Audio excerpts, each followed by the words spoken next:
السلام علیکم ورحمۃ اللہ وبرکاتہ۔ پروردگار عالم سے استدا ہے کہ جہاں بھی رہیں خوش رہیں، آباد رہیں، شاد رہیں۔ پروردگار آپ کو حفظ امان میں رکھے۔ آج کی ہماری اور آپ کی گفتگو تاریخ انبیاء، جس میں ماضی کے جھروکوں سے ہم نکال کر مستقبل کو اپنے سنوارنے کے لیے جو کام کو انجام دے سکتے ہیں اس طرف انشاءاللہ گامزن ہے۔ آج ہماری گفتگو تاریخ انبیاء میں ہونے جا رہی ہے جناب لوط پیغمبر کی۔ جناب لوط پیغمبر جو ہیں ہمارے نبی علیہ الصلوۃ والسلام، یہ جناب ابراہیم کے رشتہ دار تھے اور خالہ زاد بھائی بھی تھے، اور بابل میں رہا کرتے تھے۔ وہاں سے پھر اس کے بعد انہوں نے وہاں سے سفر کیا شام کی طرف، اور شام سے سفر کرتے ہوئے وہ اردن کے علاقے میں آئے، جس کو آج جارڈن بھی کہتے ہیں۔ وہاں پر جو لوگ تھے بڑے آرام سے زندگی گزار رہے تھے، اور بہت بہترین باغات، بہترین ماشاءاللہ سبزہ جات، اس کے بعد بہترین جانور، بہترین گھر، یہ سب کچھ مکمل طریقے سے تھا، مگر وہ اللہ کے سامنے سر جھکانے کے بجائے وہ بت پرستی کر رہے تھے، اور اللہ کے مقابل میں جناب وہ سب کے سب کھڑے ہو گئے تھے۔ اور کبھی کبھی انسان کے لیے پیسہ جو ہے وہ بہت نقصان کا سبب بھی بن جاتا ہے، اور کبھی کبھی پیسہ جو ہے وہ انسان کے لیے بہت کامیابی کا سبب بھی بن جاتا ہے۔ خاص کر کے جناب لوط کی قوم کے لیے یہ پیسہ اور یہ آسائش جو تھی وہ بہت ہی خطرناک ہوئی۔ ان لوگوں نے وہ کام انجام دیا جو کام دوسرے اور انبیاء کے دور میں اس انداز سے نہیں ہوا، جتنا گناہ، عجیب ٹائپ کا گناہ جناب لوط کے زمانے میں ہوا۔ یعنی ان لوگوں نے عورتوں سے شادی کرنا بند کر دیا تھا۔ عورتوں سے شادی کرنے کے بجائے وہ کیا کر رہے تھے؟ مرد کے ساتھ شادی کر رہے تھے، کہ جو آج کے زمانے میں پھر سے ایک مرتبہ سلسلہ شروع ہونے کے لیے جا رہا ہے، اور بہت سے کنٹریوں میں اس کو باقاعدہ قانونی شکل جناب دی جا رہی ہے۔ یہ انفارچونیٹلی بہت ہی افسوس کا مقام ہے۔ اور انہوں نے اپنے اس علاقے میں جہاں پر وہ توحید کے پرچم کو بلند کرنا چاہ رہے تھے، اب ذرا سوچئے ان کو 30 سال انہوں نے وہاں پر کام انجام دیا، اور 30 سال کام انجام دینے کے بعد کس کو وہ بچا سکے؟ بچا کون؟ شیطان دیکھیے کتنا غالب ہوتا ہے، اور شیطان کتنا زبردست انداز سے کام کر رہا ہے اپنے لیے اور اپنے لواحقین، اپنے پوری فوج کو تیار کر رہا ہے۔ صرف اور صرف ان کے خاندان کے لوگ ان کو مانے اور ان کے ساتھ ہوئے، مگر اس خاندان میں بھی سب سے زیادہ جو نقصان دہ جو چیز جو ہوئی ہے وہ یہ کہ ان کی بیوی ان کی اپوزیشن میں کھڑی ہو گئی، اور جناب لوط کا ساتھ نہیں دے کر جناب لوط کے جو دشمن تھے ان کے ساتھ میں جناب جا کر مل گئی۔ جیسے جناب نوح کی بیوی اور جناب لوط کی، اس کے دونوں بیویوں کے سلسلے میں قرآن مجید میں باقاعدہ تذکرہ ہے کہ ان دونوں بیویوں کے دل جو تھے وہ ٹیڑھے ہو گئے تھے، اور واقعاً ٹیڑھے ہو گئے تھے، جس کے سبب سے بہت نقصان ہوا۔ تو وہاں پر یہ عالم ایسا ہو گیا تھا کہ سوچئے وہاں پر یہ چیزیں شروعات کہاں سے ہوئی۔ یہ انبیاء کی تاریخ ہم نے قرآن مجید کے ذریعے سے چیک کی تو سمجھ میں آیا کہ وہ شروعات ایسی ہوئی تھی کہ وہ کنجوس تھے، نمبر 1، بہت زیادہ لغویات یعنی گانا بجانا یہ سب میں جناب اپنے آپ کو لگاتے تھے۔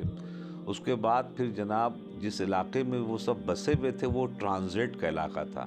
جو مسافر آتے تھے ان مسافروں کو جناب ان کے ساتھ بدسلوکی کیا کرتے تھے، اور اس کے بعد پھر جناب آہستہ آہستہ ان کے ساتھ غلط سسٹم بھی جناب شروع کر دیا تھا۔ اور پھر وہ اتنے بے غیرت قوم ہو گئی تھی جناب لوط کی کہ باقاعدہ ان غلط کاموں کو باقاعدہ اوپنلی طور کے اوپر ذکر کرتے تھے اور خوش ہوتے تھے، اور باقاعدہ اس کے لیے شاباشی پیش کرتے تھے، اور کم سے کم ترین کپڑے جناب والا پہنتے تھے۔ کبھی کبھی تو ایسا بھی ہوتا تھا کہ وہ کپڑے بھی جناب والا اتار دیا کرتے تھے۔ یہ اتنے بے غیرت قوم جناب والا ہو گئی تھی۔ تو وہاں پر اس زمانے میں عورتیں نہیں بلکہ جو لڑکے اور نوجوان تھے وہ سب خطرے میں پڑ گئے تھے۔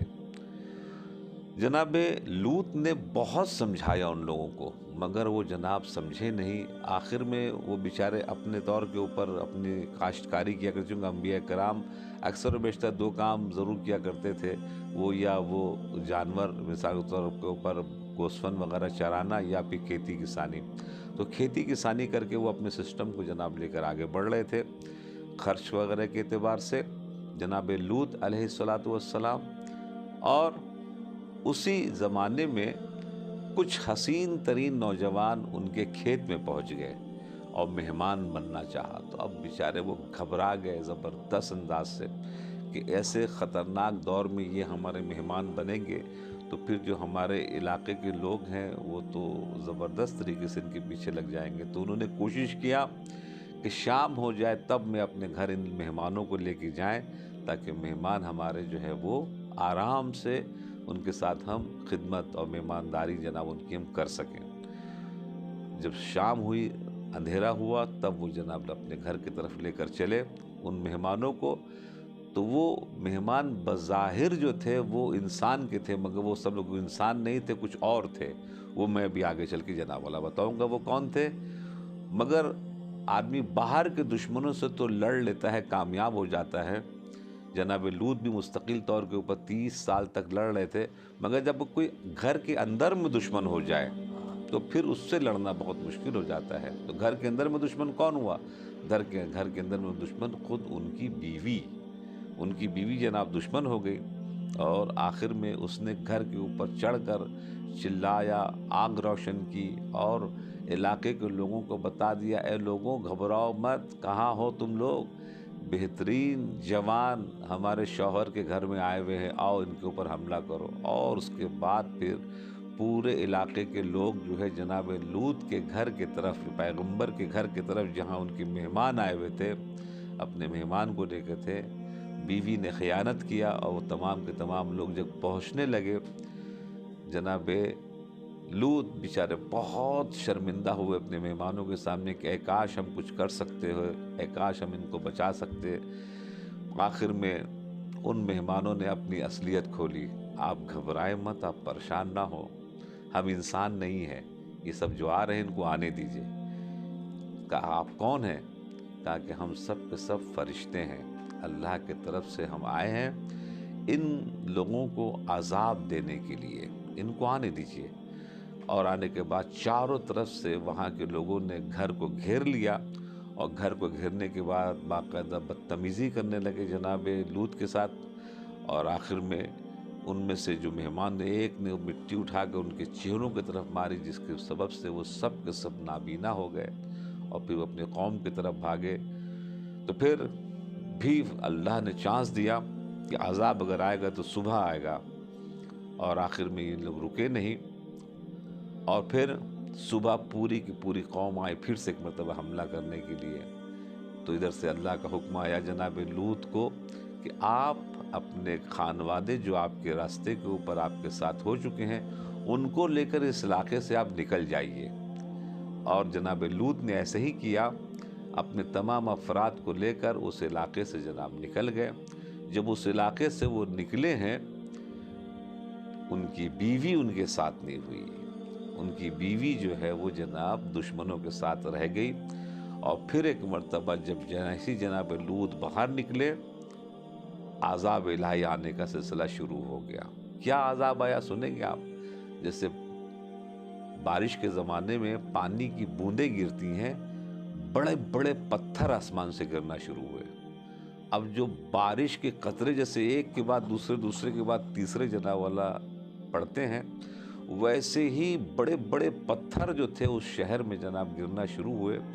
اور اس شہر کا نام جو ہے بحر المیت، یعنی وہ علاقہ جو پانی میں دھسم بھسم ہو گیا پتھروں کے ذریعے سے۔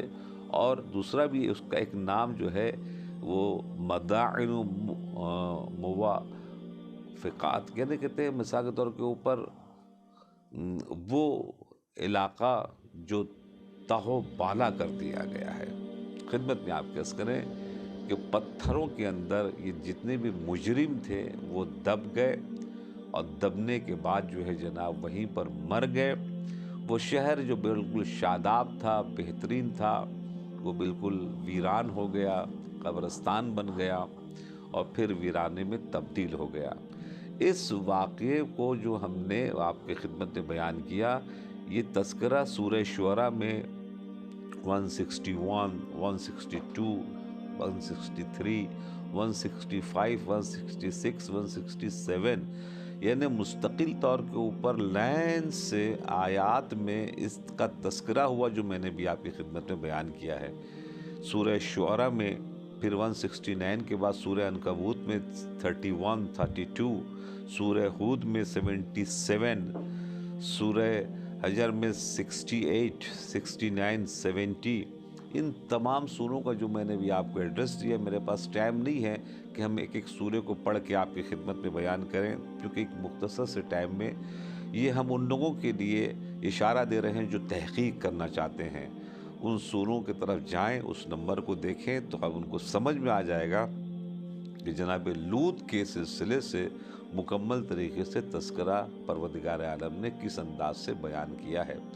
اس واقعے سے ہم کیا سمجھے، ہمیں کیا درس ملا؟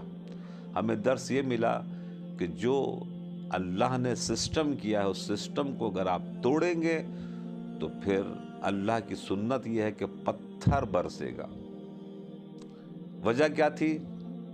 وجہ جو تھی وہ بے غیرت ہو گئے تھے، بے شرم ہو گئے تھے، اس وقت کی قوم کپڑا اتار کے کھڑے ہو جاتے تھے وغیرہ وغیرہ۔ آج آپ وہ یورپ جو اپنے آپ کو بہت اسٹینڈرڈ، بہت سمجھدار سمجھتا ہے، شرم آتی ہے کہ وہاں پر ایک زمانہ ایسا بھی آتا ہے جہاں پر بغیر کپڑے کے کچھ لوگ دوڑتے ہیں، اور سب پیسے والے ہوتے ہیں، اور اس کے بعد اپنے آپ کو کہتے ہیں کہ ہم بہت اسٹینڈرڈ ہیں۔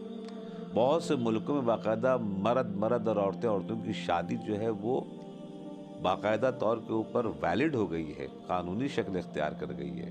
ہندوستان میں بھی اس کے لیے بہت یعنی باقاعدہ کورٹ تک پہنچے تھے، مگر الحمدللہ ابھی کچھ لوگ زندہ ہیں، ان لوگوں کو کامیاب کورٹ میں نہیں ہونے دیا گیا۔